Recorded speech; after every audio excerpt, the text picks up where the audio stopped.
नमस्कार, news call 24 पर आपका बहुत बहुत स्वागत है। आज के टॉप न्यूज में आंध्र प्रदेश में विधानसभा चुनाव ने परिवारों के बीच छेड़ दी सियासी जंग। जी हां, आंध्र प्रदेश में एक ही चरण में 13 मई को विधानसभा चुनाव होने हैं, लेकिन इस चुनाव से पहले सूबे के कई परिवारों में सियासी जंग शुरू हो गई है। कहीं बहन के खिलाफ भाई मैदान में है, तो कहीं बेटी ने अपने पिता के खिलाफ बिगुल छेड़ रखा है। मुद्रगदा पद्मनाभन को आंध्र प्रदेश के काकीनाडा जिले में बेहद प्रभावशाली कापू नेता माना जाता है। नाराज पूर्व सांसद और उनके बेटे पीठापुरम विधानसभा क्षेत्र में अभिनेता से नेता बने पवन कल्याण को हराने की कसम खाते हुए YSRCP में शामिल हो गए हैं। हालांकि उनकी अपनी बेटी क्रांति उनसे सहमत नहीं है और उन्होंने पवन के साथ हाथ मिला लिया है। क्रांति के YS जगमोहन रेड्डी पर जनसेना प्रमुख को निशाना बनाने के लिए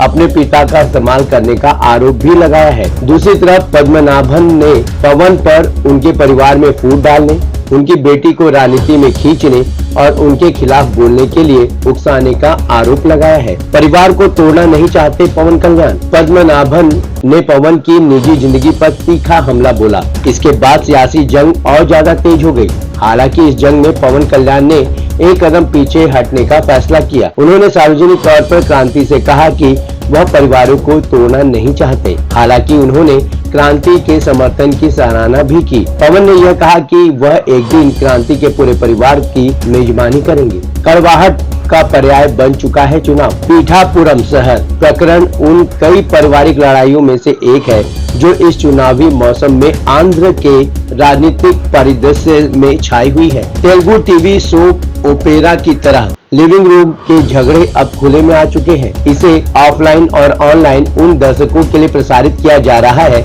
जो मनोरंजन की तलाश कर रहे हैं। 2024 का आंध्र प्रदेश चुनाव कड़वाहट का पर्याय बन गया है। छोटी पार्टी और YSRCP में हो गए शामिल। इस जिले के ही एक अन्य हिस्से में सीनियर TDP नेता और पूर्व वित्त मंत्री यानमाला रामकृष्णडू ने अपनी बेटी दिव्या को तुनी विधानसभा क्षेत्र से मैदान में उतारा है। उन्होंने दिव्या को अपना राजनीतिक उत्तराधिकारी बताया, जिसके बाद उनके भाई यानमाला कृष्णडू ने गुस्से में पार्टी छोड़ दी और YSRCP में शामिल हो गए। यह एक और केस है जिसमें ब्लड रिलेशन के अंदर सियासत हावी हो गई। यहाँ सौतेले भाई बहन में छिड़ी जंग। काकीनाडा के उत्तर की ओर बढ़े तो सियासत और भी भयानक नजर आती है।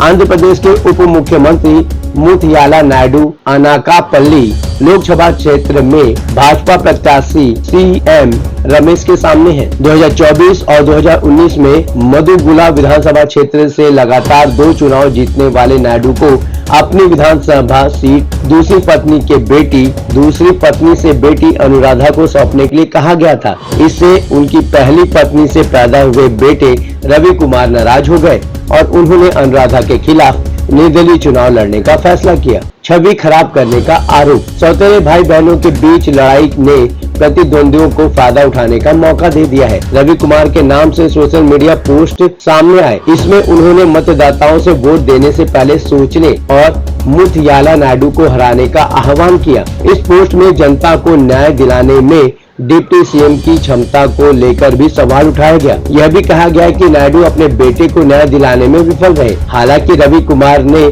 चुनाव आयोग में शिकायत दर्ज कराई। रवि ने कहा कि उन्होंने इस तरह की कोई भी पोस्ट नहीं डाली है। रवि के पिता की छवि खराब करने की साजिश का आरोप लगाया। जो भी जीते शासन तो परिवार का होगा। विजयवाड़ा को आंध्र प्रदेश की राजनीति राजधानी माना जाता है और यहाँ होने वाला मुकाबला इस बात का छोटा रूप है कि राजनीति ने परिवारों को कितना बांट दिया है। केसीनेनी श्रीनिवास उर्फ नानी जो 2014 और 2019 में तेलुगु देशम के टिकट पर जीते थे, चंद्रबाबू नायडू से अलग हो गए। दरअसल उन्हें लगा कि वह अपने भाई केसीनेनी शिवनाथ उर्फ चिन्ना को बढ़ावा देने के लिए उन्हें दरकिनार कर रहे हैं। नानी YSRCP में चले गए। चिन्ना को TDP का टिकट मिल गया। वहीं वल्लूरी भार्गव अपने केसीनेनी चाचा को चुनौती देने के लिए कांग्रेस उम्मीदवार के रूप में मैदान में उतर गए हैं। इस राजनीतिक पॉट बॉयलर ने मल्टी स्टारर का दर्जा हासिल कर लिया है।